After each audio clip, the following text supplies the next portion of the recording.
Hi, my name's Romi Grossberg, and today I would like to talk to you about integration.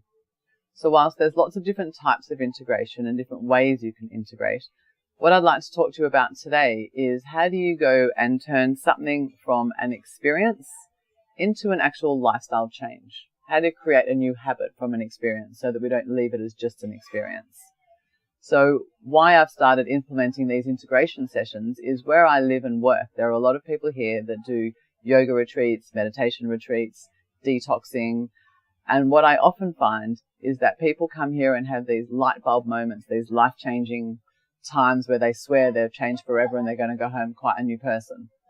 What happens though is over time, when you get back home and you get caught up in the rat race, whether it's with your family, whether it's with children, with work, and slowly you run out of time and energy to keep the healthy habits going.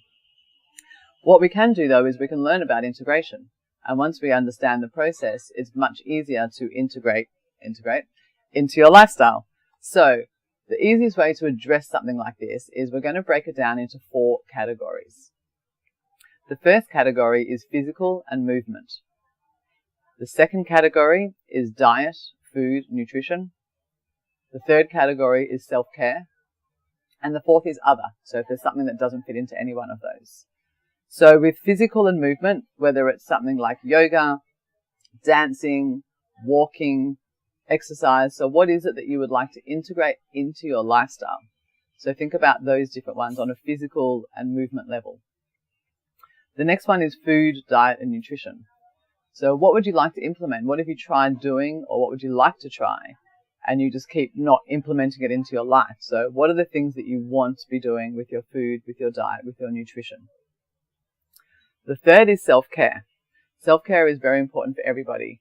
We cannot keep giving to others if we have not filled our cup first. So it's very important that you feel full and you feel energized if you're going to be able to help others. For people that work in the helping fields, where we serve and help others for a living, we are usually the worst at self-care practices. So it's very important that we work on ourselves and give ourselves time for us before we start trying to help others. So looking at self-care practices, whether it be meditation, maybe yoga goes into self-care and physical, whether it's walking more mindfully, eating more mindfully, whatever it is in the self-care practice, looking at what you're doing and what you would like to do. And then you have other, so anything obviously that doesn't fit into those categories. It's really important whilst you're doing this process of writing these down, I want you to fill out each one, that you look at the obvious, like attend yoga class, and look at the more subtle. So maybe there was something that you learned that you did that made you feel good, and it's not as clear-cut and obvious as getting in your car and driving to a yoga class. So try and think of the subtleties, the things in between that make you feel good. See if you can write them down also. Now I want you to add onto your list what you want to do but haven't. So we're looking at the things that you have been doing and making sure that you incorporate the things that you want to do but you haven't yet, the things that you want to be integrating.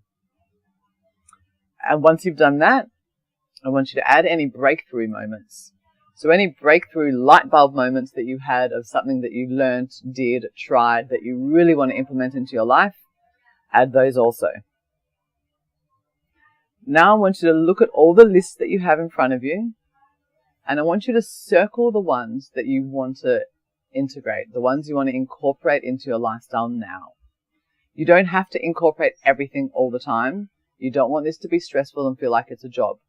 Maybe highlight the top 1, 2, or 3 that you would like to begin today. Okay, so you want to make it something that you can actually do.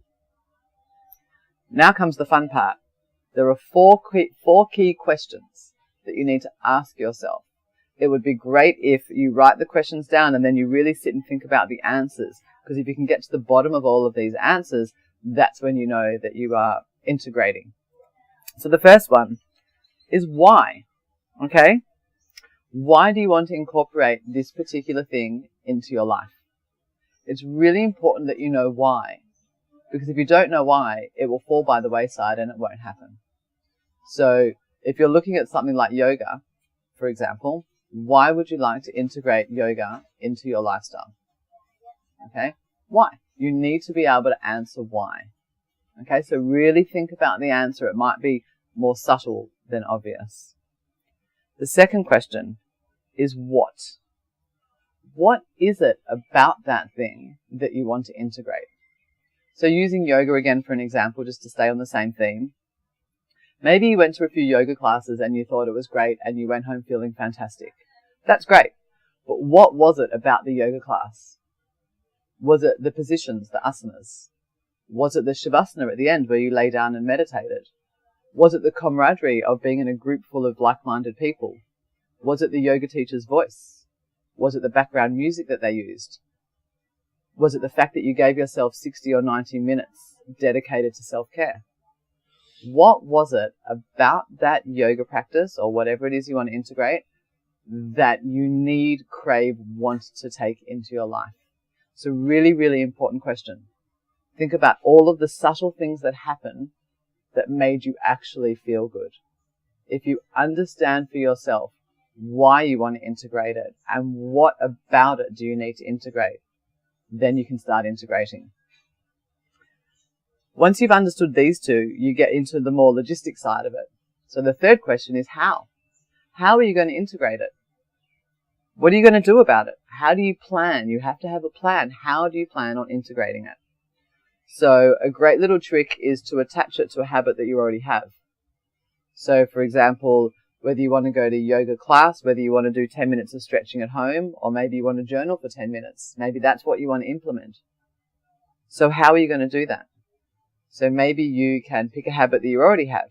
We all have habits that we already have. We all brush our teeth every day. We all shower every day. Maybe you have a cup of tea or a coffee, breakfast. We all have things that we already do.